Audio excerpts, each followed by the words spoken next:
Chapter 5, Baraka. Am I dreaming? A chapter for Baraka? I never thought a small-time villain like Baraka could ever get his own chapter. I was ecstatic when I saw this. I do think this is why Sundo act like be evil. What? Whoa! Baraka? Whoa! That's awesome! We see our characters in the flesh pits, the most non-YouTube friendly place in M1K.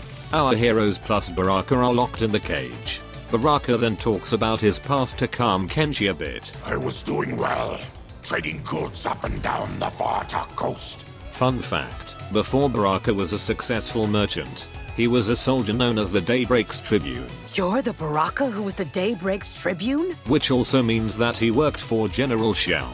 And to think I once proudly served you. My family was comfortable, happy. Then Tarkat came. It took my wife, then my children.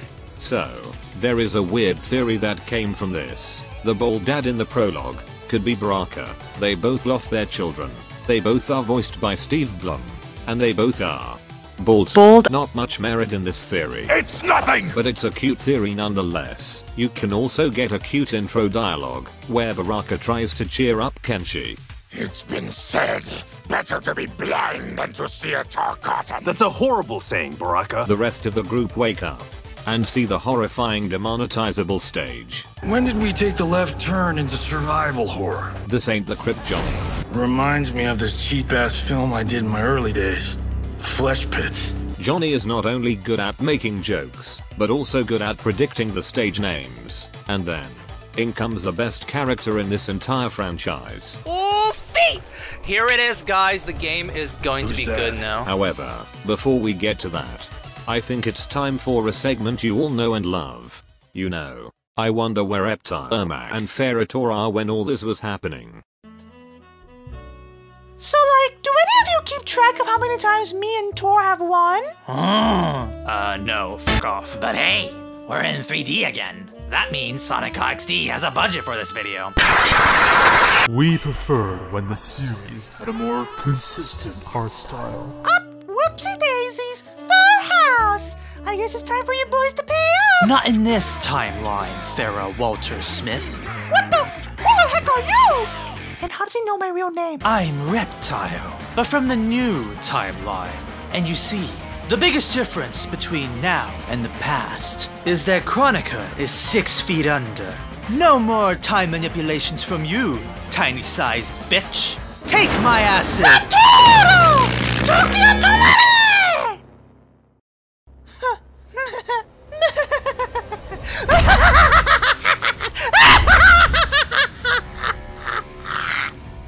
Baka!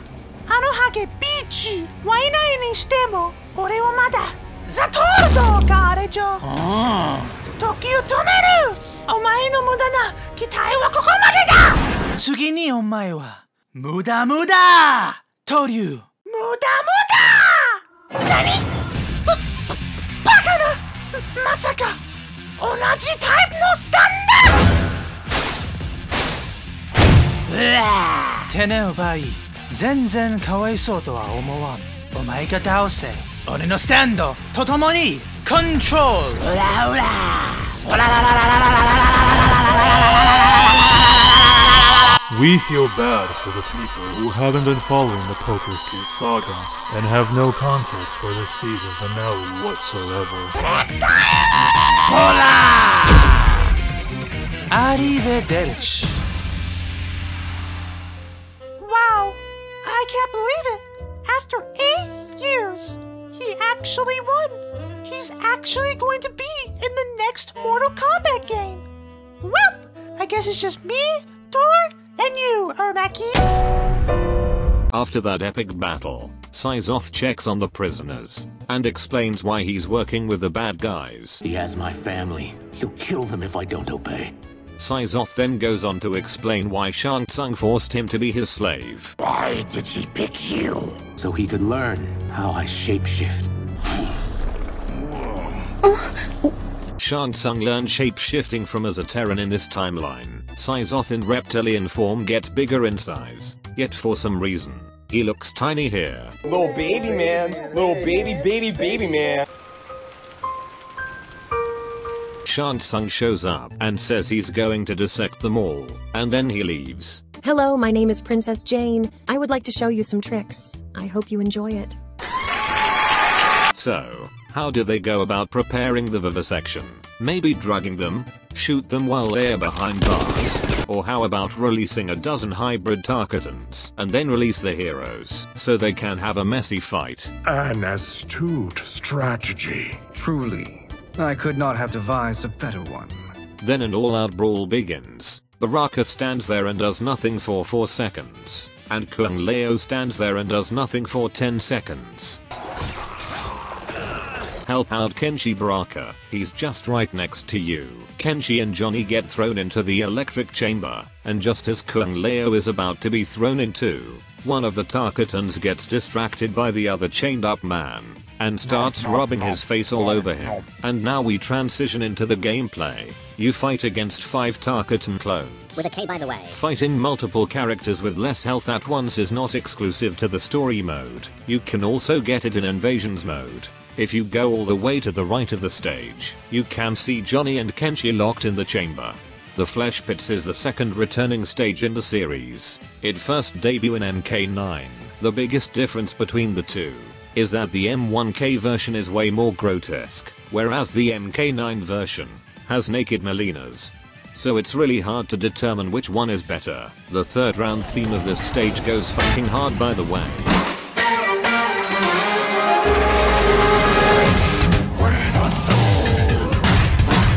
Baraka wins. Then Syzoth turns on the torture device to shock Kenshi and Johnny. You can also see the electricity on the stage. Then a Super Tarkatan shows up to fight. The Super Tarkatan looks horrendous, and I absolutely want it as a skin for Baraka. The Super Tarkatan also has a cameo fighter. The cameo fighter is not called Tarkatan Clone. He's called Tarkatan Fighter. Sure. Baraka wins. Then he frees his comrades. Syzoth finally decides to intervene. My guess as to why he didn't join the fight is because he doesn't want to get infected by Tarkat. Baraka wins. Then Syzoth takes off his mask so we can see his beautiful face for the rest of the story mode. Syzoth feels remorse for what he has done and wishes to be killed. But Baraka shows compassion, because if he could, he'd do anything for his family too. You were protecting your family. I would have done the same. Shang Tsung shows up. I absolutely love his goofy expression here. What did you expect? Is this how you usually prepare for your vivisection? I could not have devised a better one. Honestly, you should have just been here. Why were you only gone for like 5 minutes? I have other matters to which I must attend. If you want to look like a princess or a prince, you need to act like one. This is mewing. It's a bossful technique that involves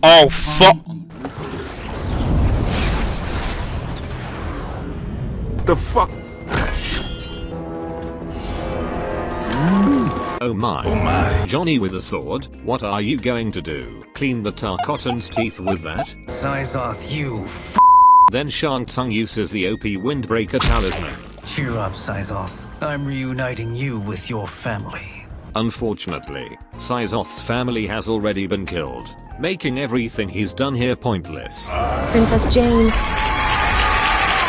They try to escape, but the door has been sealed. Syzoth's lizard form makes him bigger, stronger, harder. But I guess he's too depressed to remember that, so Baraka has to shoo him away so that he can be the strong man. Test Your Might returns, and it is also playable in invasions mode. If you fail this, everyone will just fall to their deaths one at a time. The gang escapes, and Syzoth officially joins the party. We need help getting Kenshi to the portal at Sundo. I can take you only to the city's gate. Tarkatans are forbidden inside. Well, I don't really think as a Terran and 3 fugitives are going to be welcomed either. Baraka then starts explaining the forest they're at. This is the living forest. Aren't all forests living, Baraka? The Living Forest is the third returning stage in the franchise, and unlike its previous more haunted counterparts, the Living Forest is a lot more lively and peaceful here. It is now a place to bury the dead.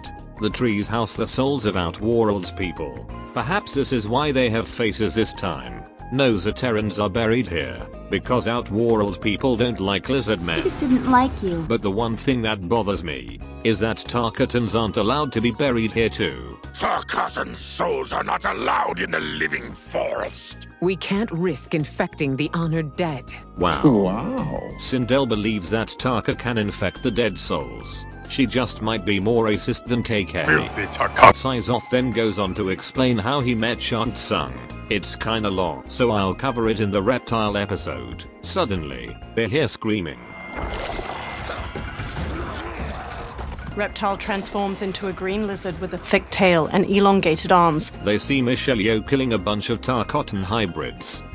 Ooh, you go, Ashra. Hello. Quan Chi sends more demons?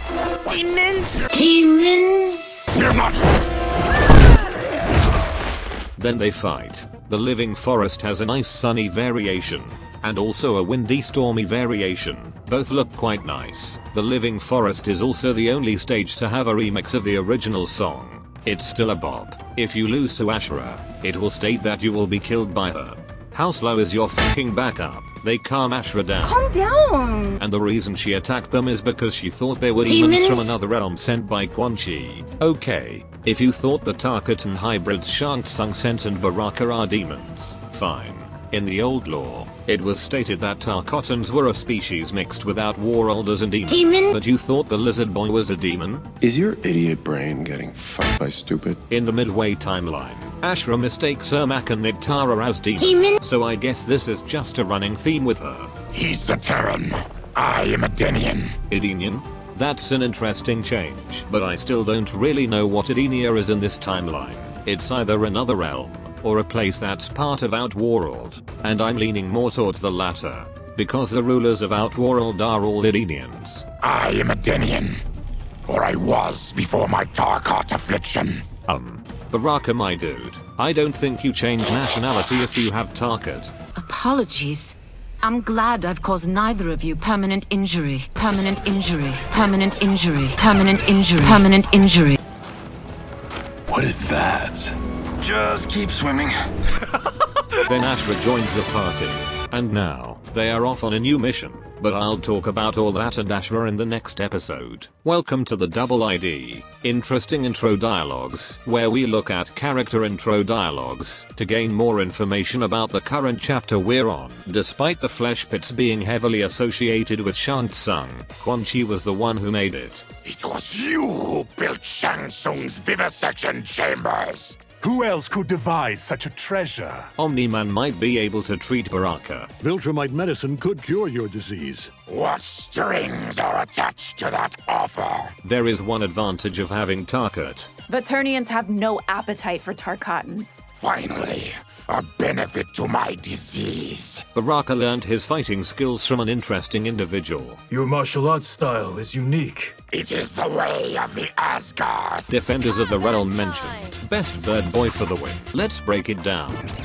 Baraka. Personality and design wise, they are all quite similar to his previous counterparts, but the definition of Tarkat in M1K changes Baraka's character drastically. And I think I'm bringing out the finger cam for this one.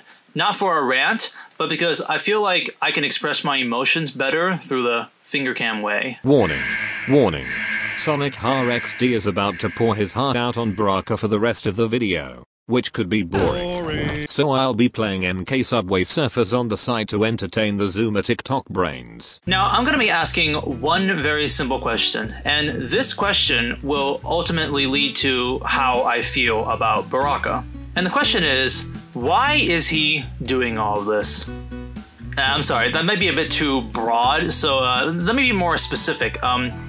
Why is he helping the Earthrealmers? Well, the main answer is because Kenshi said this. Release us, and we'll capture Shang Tsung, and we'll find out why he's been coming here. So, he did it because he wanted to understand what is up with Shang Tsung.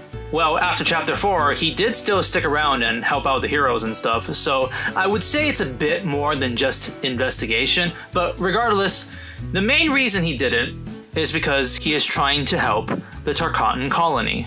Alright, now let's switch up the question again.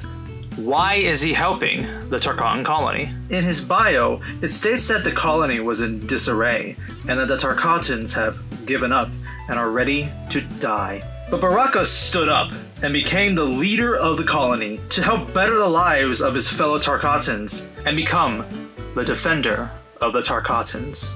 Great, but that still doesn't really answer my question. You know, why is he helping the colony? In fact, let's go back to that first question. Why is he doing all of this? Now, I'm sure many of my viewers already have the answer, because you guys are all smart little boys and girls. Yes, you are. Yes, you are. And I think we can all agree that the answer is that it's the right thing to do. Right?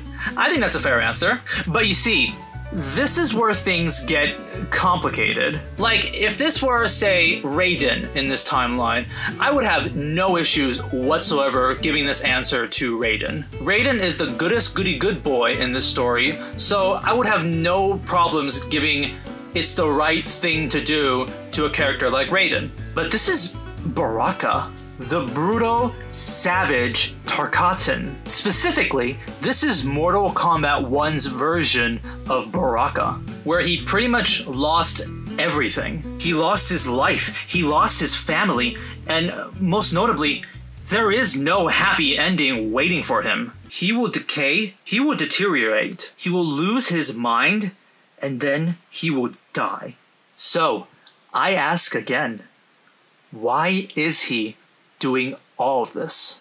There is nothing left for him. He literally has no reason to do any of this. And yet, he does. You see, this is something that fascinates me about Baraka's character. If I were a writer and you gave me the bio of Baraka, I would just make him a villain. Like, this is such a simple setup for a villain. He's a brute and he loses his mind, so he attacks the heroes. He joins General Shao because of the way Outworld treats Tarkatans. Shang Tsung lies and says that he has a cure for Tarkat. Making him a bad guy is so much easier. And yet they don't do this. You see, this is what makes analyzing Baraka so interesting, because no matter what I conclude out of this section of the video, I can't 100% guarantee that that is the actual reasoning as to what makes Baraka Baraka. Baraka actually reminds me of a character from Beastars called Gosha. If I get a chance to talk about Beastars, I'm gonna take it, especially when it's a skelly! So Gosha has an extremely tragic backstory. And it's so sad that I feel like this guy should be in like a complete depressed episode for like the rest of his life with what happens in the past. And not only that, he is a Komodo dragon. And in the world of Beastars, a Komodo dragon means that you are 24/7 a poisonous creature.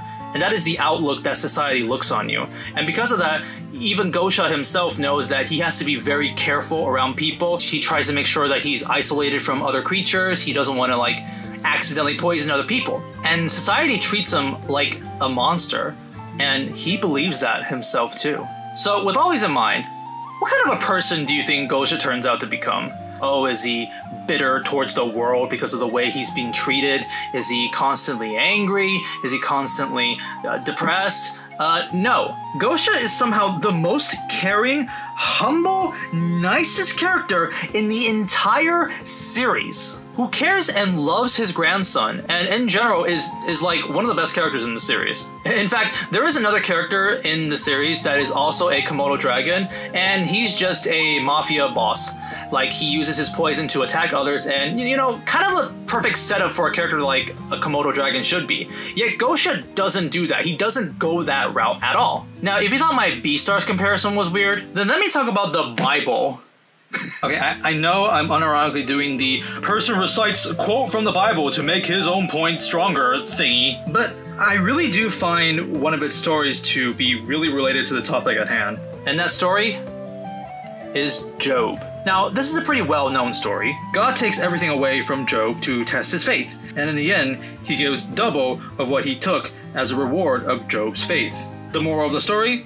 Have faith in God. Now, the aspect I'm looking at isn't the main moral of the story. The part where I'm focusing on is Job's suffering. Job lost everything. And not only that, he lost everything from the one he trusted the most. The god that he devotes everything to. And honestly, he should feel betrayed. He should feel like everything he's built up for has been thrown away to nothing because of the one he trusted the most. Job has every reason to hate God, and yet he doesn't. Gosha has every reason to hate the world, and yet he doesn't. Baraka has every reason to give up, and yet he doesn't. The last line in Baraka's bio might be the biggest clue as to what his motivations are. He knows that as long as he fights, he will never truly be a victim. To Baraka, helping his fellow Tarkatans, bringing up their spirits, surviving, is a way to stick it up to Tarkat itself. Now, after everything I've said, let's go back to the first question again. Despite it's the right thing to do being a pretty good answer, I think I have a better one that I don't even think Baraka himself knows about. Why is Baraka doing all of this?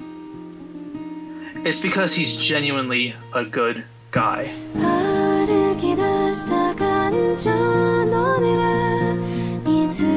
I will aid you. He helps his colony, he helps the Earthrealmers, he shows compassion to Syzoth, he helps them fight Quan Chi, he does all of this, even though he has Tarkat, even though there is no bright future for him. Baraka is still genuinely a good guy. I never really cared about Baraka throughout the franchise. He's always just been the little minion that is iconic. But since he jobs so much, I couldn't care less if he makes it into the next installment or not. But in M1K, I really like him. He's cool, he's tragic, he's way more interesting than before. I am now a huge fan of Baraka. In fact, I go as far to say that Baraka is my favorite character in Mortal Kombat 1. Story-wise, I'm only talking about story-wise. Not from a character design perspective or character trait, gameplay, voice, most fuckable, no. Only story-wise. All that is reserved for another special someone. But in the end, I really like Baraka and his indomitable human spirit.